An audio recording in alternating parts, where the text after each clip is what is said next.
Hey there, this is Samuel Upskill. So let's start up with this Xampp installation process, and I assure you to be done within 3 minutes of this video. So first, go ahead to the Xampp website and download this Xampp file. Mine is a 64-bit file, so go ahead and download it and we'll get started. And the installation can also be done offline, so you don't have to worry about any internet connections.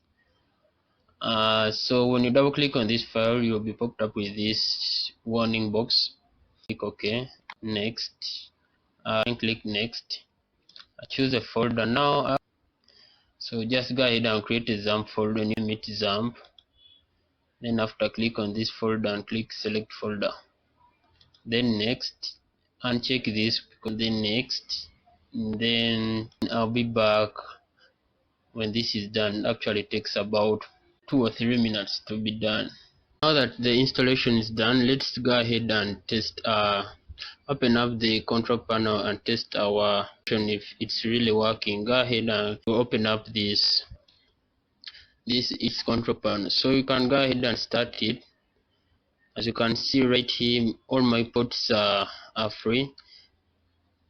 If this pops up for Windows Defender, just say allow access.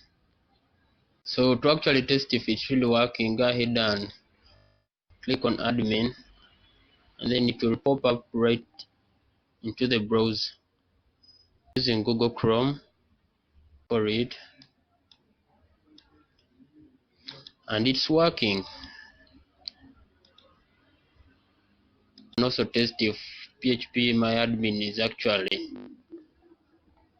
working for us,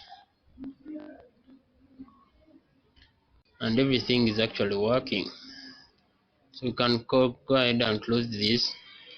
So you can further customize this the control panel. You can go ahead and click on which browser you actually want to launch with. Use Chrome, and I really like Chrome, so I'll go ahead and click this, open. So this is the path to my Chrome.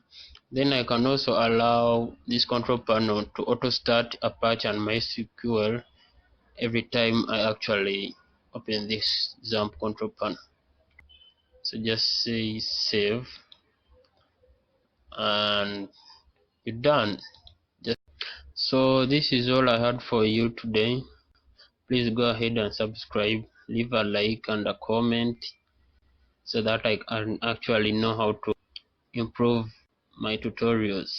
Please click that subscribe button and you'll receive more videos from this channel. Thank you for watching.